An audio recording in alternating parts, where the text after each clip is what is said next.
Good day, class. We will now continue our discussion on Commercial Laws 1 based on our syllabus. Okay, so we will now discuss RA number 9160 as amended, or the act defining crime of money laundering, providing penalties therefore and for other purposes.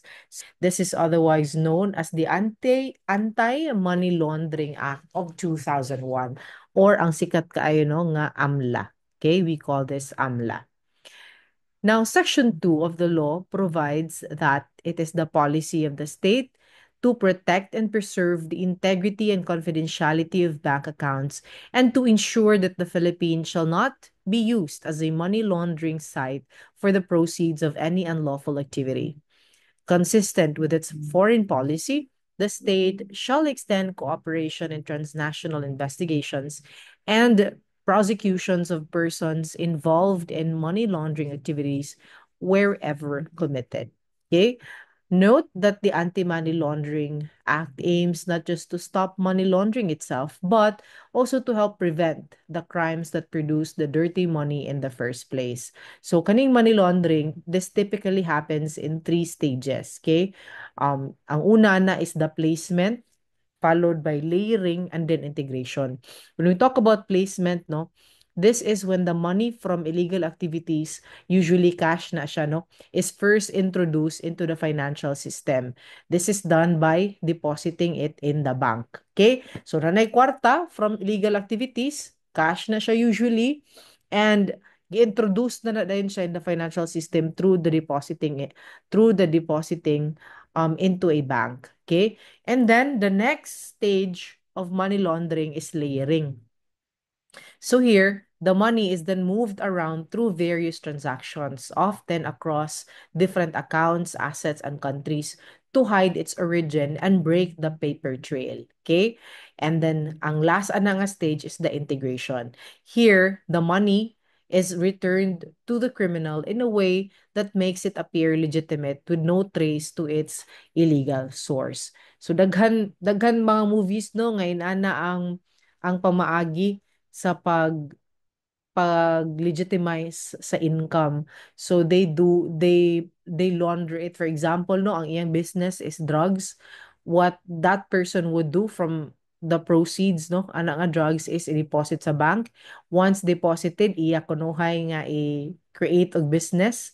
Magbuhat siya og let's say laundry shop or let's say restaurant, okay? And then the income from that laundry and restaurant would now become legitimate, 'di ba? But ang source gud ana is from the first stage, which is the placement. The placement of the money in the bank and then gilayer na through different assets, 'di ba?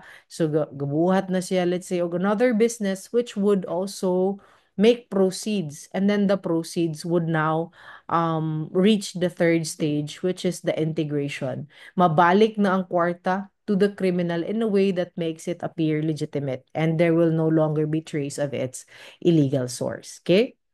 Also note that anti-money laundering laws are specially focused on catching the process early, kaning during sa placement stage, okay? So authorities can trace the illegal funds back to the crime or to the original crime and catch those responsible for both the money laundering and the crime that generated the funds, okay? There's also a practical economic reason for fighting money laundering. Blocking criminals from using financial systems protects the integrity of those systems, making them more stable and trustworthy.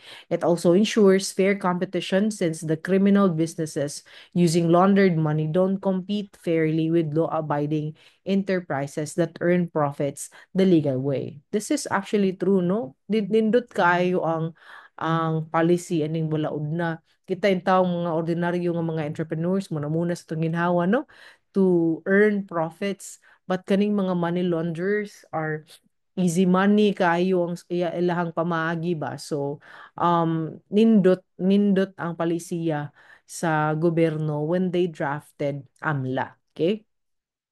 So today, how do we define money laundering? Okay, the Supreme Court gave this definition of money laundering. It says that money laundering is committed when the proceeds of an unlawful activity expressly listed under the AMLA are transacted, transferred, or moved and are made to appear as though they originated from legitimate sources. The prosecution for the money laundering offense can proceed independently of the prosecution of the related unlawful activity. But particular elements of that unlawful activity must be proven still beyond reasonable doubt. Okay? Also note no that a person commits money laundering if he knows that a monetary instrument or property comes from an unlawful activity and he does any of the following. Unsa man eh, una, iyang gitransact, okay? The person transacts with it. Example, mo buy, mo sell, or mo use a money or property. And then moves or use it like transferring, converting, disposing of, acquiring, possessing, or spending it. Also, kung iyang i-conceal or i-disguise ang nature, source, location, ownership, or how it's being used.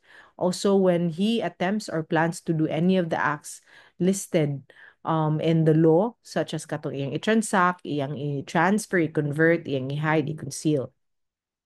Also, if he helps others like aiding, abetting, assisting, or advising someone in doing any of the acts no mentioned in AMLA, and if that person makes it easier by doing or not doing something that enables money laundering to happen. So these acts no constitute money laundering. Kana mga lagkalain-lain nga mga acts no are considered to be constituting money laundering. Or the elements of money laundering. Kay mo ni angay nimong i-prove in order to show that indeed there is money laundering. Okay? Una ana ang unlawful activity. Okay? There must be an unlawful activity. Later on, makita nato no what are the activities that are considered unlawful. Okay? Enumerate na sa balaod gid mismo. The second element is that the proceeds of the unlawful activity are transacted by the accused. Third, the accused knows that the proceeds involve or relate to the unlawful activity.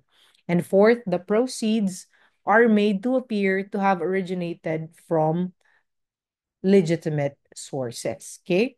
So these are the elements no kailangan nimo iprobar to establish money laundering. Now, kaysa may mga covered persons. Okay? Timan ino nga, may kag persons no, under the AMLA, this may be natural or juridical persons. Okay? And an important component of the scheme to prevent money laundering is the registration of these persons with the Anti-Money Laundering Council, no? And the submission of reports by these covered persons. So the registration of covered persons becomes even more important for non-bank entities, which are subject to less stringent regulation, or there's no specialized agency that monitors these entities. Now, note that sa MORB, um, under the MORB gid required ang mga banks no na specialized diha nga regulation ang BSP no with respect to banks. So, kisa may mga covered persons, no? These are the following: banks, non-banks, quasi-banks, trust entities, foreign exchange dealers, pawn shops, money changers, remittance and transfer companies, and other similar entities, and all other persons and their subsidiaries and affiliates supervised or regulated by the Bangko Sentral ng Pilipinas, mga insurance companies, pre-need companies, and all other persons supervised or regulated by the Insurance Commission. The securities dealers, brokers, salesmen, investment houses, and other similar persons managing securities or rendering services as investment agent, advisor, or consultant. Mutual funds, closed-end investment companies, common trust funds, and other similar persons, mga entities administering or otherwise dealing in currency, commodities, or financial derivatives based thereon, valuable objects, cash, substitutes, and other similar monetary instruments, or property supervised, regulated by the Securities and Exchange Commissions. Kani pong mga jewelry dealers in precious metals who as a business trade in precious metals for transactions in excess of 1 million pesos. Okay, timan ina. Kana pong mga jewelry dealers sa precious stones, no? Unya ang transactions sila in excess po of 1 million pesos. Kani pong mga company service providers which as a business provide any of the following services to third persons. Kanang moact sila as formation agent of juridical persons, moact sila for another person to act as a director, corporate secretary, providing a registered office, business address or accommodation, correspondence or administrative address for company, partnership, or legal person or arrangement, and acting as or arranging for another person to do as a nominee shareholder for another person. Also, kaning mga persons who provide any of the following services, kanang managing the client's money, management of banks, savings, securities accounts, organization of contributions for the creation, operation, and management of companies, kaning creation and operation or management of juridical persons or arrangements, and buying and selling entities. Kani pong mga casinos, including internet and ship-based casinos, with respect to their cash or casino cash transactions related to their gaming operations. Aping na, kana mga real estate developers and brokers, offshore gaming operators, as well as their service providers, supervised, accredited, or regulated by the PAGCOR or any government agency. Okay? So, mao ni ang mga covered person. Ubay-ubay na sila. So, be familiarized with these persons, whether it be natural or juridical persons. Okay? Now, which court has jurisdiction man over money laundering cases? So, according to the IRR no, of AMLA, no, the regional trial court shall have jurisdiction to try money laundering cases committed by private individuals and public officers not covered by the jurisdiction of the Sandigan Bayan. Okay? Also note that the Sandigan Bayan shall have jurisdiction to try money laundering cases committed by public officers under its jurisdiction. Kay bao na mo ana no in your Crimpro kinsa ang mga individuals covered or within the jurisdiction of the Sandigan Bayan. Unya note ha nga kani nga jurisdiction this would include even if ang iyahang mga kauban no kay private persons so long as these private persons are in conspiracy with such public officers. Okay? Take note ha, the one which has jurisdiction over money laundering cases kay either RTC or Sandigan Bayan depending no on the personality of the accused. So kung private individuals, RTC, if public officers not covered by the jurisdiction of the Sandigan Bayan, RTC pod na. But if these public officers are covered or under the jurisdiction of the Sandigan Bayan na. Even if naa sila kauban nga private individuals or persons. Okay? Now, kibaw na ta, kinsa tong mga covered persons, ha? Kibaw na ta, kinsa. Now, unsa may mga covered transactions, aning mga covered persons, okay? So, take note of the covered transactions, ha? A transaction in cash or other equivalent monetary instrument exceeding 500,000 pesos, covered na sa AMLA. Okay? Ikaduha, a transaction with or involving jewelry dealers, dealers in precious metals, and dealers in precious stones, in cash or other equivalent monetary instrument exceeding 1 million pesos. Pil na. Kanang casino cash transaction exceeding 5 million pesos or its equivalent in the other currency. Kigitas-an na nino, anya kaning mga cash transaction with or involving real estate developers or brokers exceeding 7,500,000 pesos or its equivalent in any other currency. Apel po na, covered na siya nga transaction. Okay? Meaning, you have to report it to AMLA. Okay? Okay. Now, naatay covered persons, covered transactions, naapoy concept in AMLA no nga gitawag natog suspicious transactions. Okay? So, when you talk about suspicious transaction, no, this refers to a transaction, regardless of money, where any of the suspicious circumstances as herein defined is determined based on suspicion or if available reasonable grounds to be existing. So, suspicion when we talk about suspicion, this refers to a person's state of mind based on his skills, young experience, and other understanding of the customer profile, which considers that there is a possibility that any of the suspicious circumstances exist. Okay? So when we talk about suspicious circumstance, this refers to any of the following circumstances, the existence of which would make a transaction suspicious. Okay? So kung dunay suspicious circumstance, no? Kung ma-exist na suspicious circumstance, a particular transaction becomes suspicious. Okay? So unsa man eh? Una, there is no underlying legal or trade obligation, purpose, or economic justification. Ikaduha, the client is not properly identified. Ikatulo, the amount involved is not commensurate with the business or financial capacity of the client. Ikaapat, the taking into account all circumstances, it may be perceived that the client's transaction is structured in order to avoid being the subject of reporting requirements under the AMLA. Ikalima, any circumstances relating to the transaction which is observed to deviate from the profile of the client and or the client's past transactions with the covered person. Ikaunom, the transaction is in any way related to money laundering or related unlawful activity that is about to be committed, is being or has been committed, or any transaction that is similar, analogous, or identical to any of the foregoing, such as the relevant transactions is related and materially linked accounts as herein defined, and any unsuccessful attempt to transact with a covered person, the denial of which is based on any of the foregoing circumstances, shall likewise be considered as suspicious transaction. Okay? So take note of the instances no kung kanusa dunay gitawag natong suspicious transactions. All right?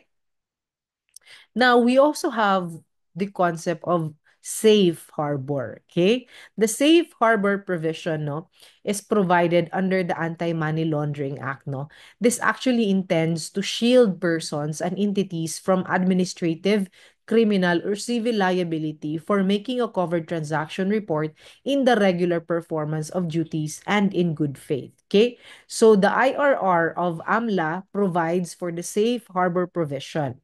To wit, particularly Rule 9, Paragraph C, Subparagraph 5, no? Nindra, no administrative, criminal, or civil proceeding shall lie against any person for having made a covered transaction report or a suspicious transaction report in the regular performance of his duties and in good faith, whether or not the reporting results in any criminal prosecution under this act or any other Philippine law. Okay?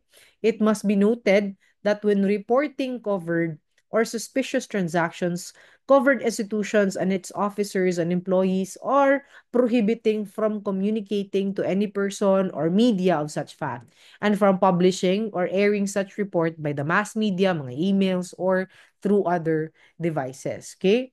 In the same vein, no, when reporting covered or suspicious transactions, the covered institution is not deemed to have violated the act prohibiting disclosure of deposits, no? Kato atong secrecy no, of bank deposits. Di pod na sila considered nga naka-violate sa Foreign Currency Deposit Acts o katong mga provisions in the general banking law on the secrecy of bank deposits. Okay? Also note no nga covered institutions shall report to the Anti-Money Laundering Council all covered and suspicious transactions within 5 days from the occurrence thereof. Okay? And dapat i-report yun na in 5 days, although pwede siyang ma-extend, no? But not exceeding 15 working days from the occurrence of the suspicious transaction. Okay? Take note of that. And also take note of the safe harbor provision. Right? Now, what are the unlawful activities man under AMLA? So you can actually see that no in your section 3 I of the AMLA. Unsa man na medyo taas-taas na siya no. You can just browse through it na diha. Kidnapping, we have plunder, robbery, violation of the Comprehensive Dangerous Drugs Act of 2002, wetting, piracy, qualified theft, swindling. We have violation of the electronic commerce, hijacking, terrorism, and any other acts, no, that are considered unlawful activities under Section 3, Paragraph I of the AMLA. Okay? Now, also note lang na kaning mga unlawful activities no that are enumerated in your section 3I of the AMLA, mao ni siya nga atong gitawag og predicate crimes. Okay? These are what we call as predicate crimes. These offenses are different from the crime of money laundering. Okay? In fact, ang Section 6 of AMLA provides that the prosecution of any offense or violation under AMLA shall proceed independently of any proceeding relating to the unlawful activities. Okay? So, timan kani mga predicate crime, separate na siya from the money laundering. Okay? And the elements of each offense are actually distinct. Therefore, the elements of unlawful activity, including the identity of the perpetrators and the details of the commission of the unlawful activity, need not be established by proof beyond reasonable doubt in the case of money laundering. Okay? Giingon na sa Supreme Court no nga money laundering generally involves a predicate offense. And a predicate offense is a crime that is a component of another offense. In money laundering, the predicate offense is usually an unlawful activity that generates proceeds of money or property. And in this case, for instance, the predicate offense was qualified theft. However, the predicate offense in money laundering is distinct from the offense of money laundering, such that the two offenses may be prosecuted in separate criminal actions. Okay? Ingon na Supreme Court, this court takes this occasion to clarify the distinction between money laundering offense and unlawful activity from which the proceeds come. Okay?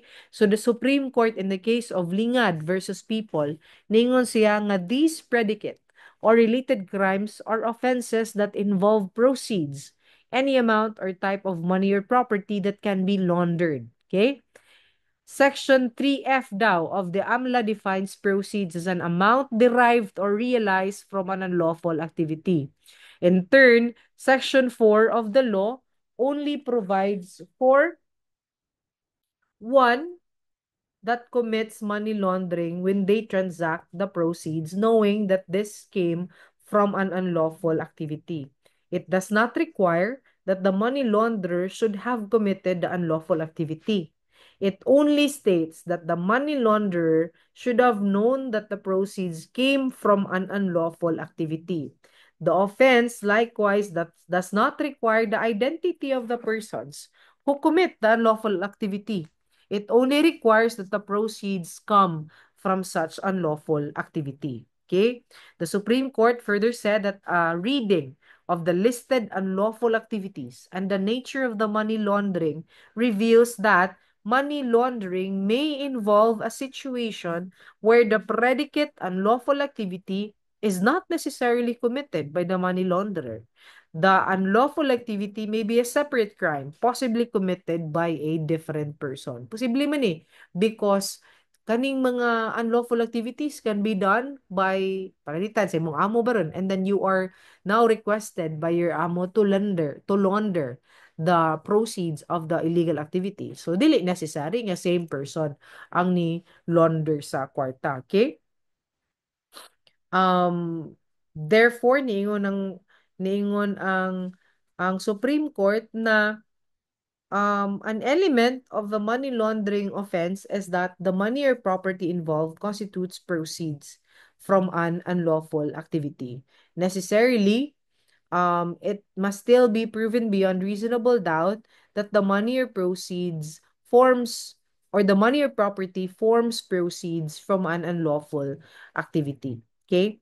Therefore, in the Supreme Court, while the criminal action for unlawful activity may proceed independently of the money laundering charge, and the guilt of the person who committed an unlawful activity need not be determined first, it must still be proven that the money or the property in money laundering offense is proceeds from an unlawful activity. Okay? So this entails proving beyond reasonable doubt particular elements of that unlawful activity. Diha gi-clarify no sa Supreme Court ang difference between predicate crimes and money laundering. Okay? You take a look at the case of Lingad versus People. All right?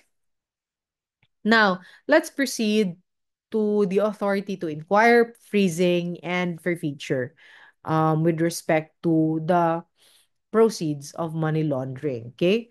So, note that a freeze order may be issued by the Court of Appeals upon the filing of a verified ex parte petition by the Anti-Money Laundering Council. Okay? So, sa may process, na siya sa Section 10 no, of AMLA. Upon a verified ex parte petition by the AMLA Council and after determination that probable cause exists that any monetary instrument or property is in any way related to an unlawful activity as defined in Section 3I hereof, the Court of Appeals may issue a freeze order, which shall be effective immediately for a period of 20 days. Okay, take note of the period. And within this 20-day period, the Court of Appeal shall conduct a summary hearing with notice to the parties to determine whether to modify, lift, or extend the freeze order. Okay? The total period of the freeze order issued by the Court of Appeals under this provision shall not exceed 6 months. Okay, take note of the period, ha? And then this is without prejudice to an asset preservation order that the regional trial court having jurisdiction over the appropriate anti-money laundering or civil forfeiture case may issue on the same account, depending on the circumstances of the case to which the Court of Appeal shall remand the case and its records, provided that if no case is filed against a person whose account has been frozen within the period determined by the Court of Appeals, not exceeding 6 months, the freeze order shall be deemed ipso facto lifted, provided further that this new rule shall not apply to pending cases in court. In any case, the court must act on petition to freeze within 24 hours from the filing of the petition. If the application is filed on a day before a non-working day, the computation of the 24-hour period shall exclude the non-working days. Further, this particular section provides that the freeze order or asset preservation order issued under this act shall be limited only to the amount of cash or monetary instrument or value of property that the court finds there is probable cause to be considered as proceeds of a predicate offense. Okay? The offense or the freeze order or asset preservation order shall not apply to any amount or value in excess of the determined proceeds in the same account. A person whose account has been frozen may file a motion to lift the freeze order, and the court must resolve this motion before the expiration of the freeze order.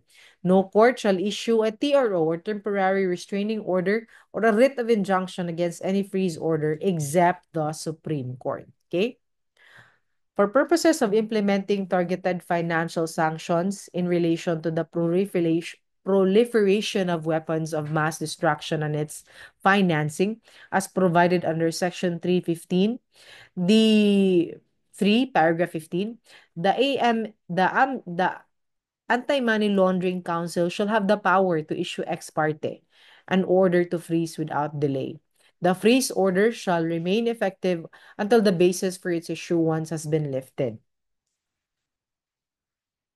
During the effectivity of the freeze order, the aggrieved party may, within 20 days from issuance, file with the Court of Appeals a petition to determine the basis of the freeze order, according to the principle of effective judicial protection, provided that the person whose property or funds have been frozen may withdraw some funds as the Anti-Money Laundering Council determines to be reasonably needed for monthly family needs and sustenance, including legal counsel and medical needs. Okay? Also note that the Anti-Money Laundering Council may initiate civil forfeiture proceedings if circumstances warrant to preserve the assets and protect them from dissipation. No court shall issue a temporary restraining order or writ of injunction against the freeze order except the Court of Appeals or the Supreme Court. Okay?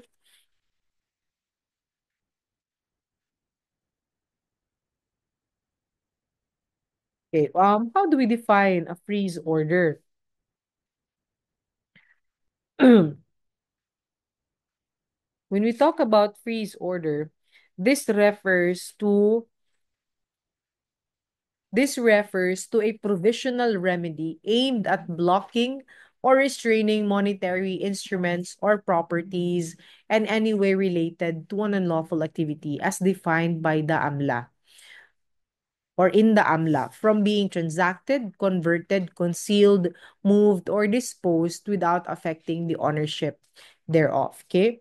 Take note that a freeze order is an extraordinary and interim remedy issued by the Court of Appeals to prevent the dissipation, the removal, or disposal of assets suspected to be proceeds of or related to unlawful activities defined in your Section 3, Paragraph I of the AMLA.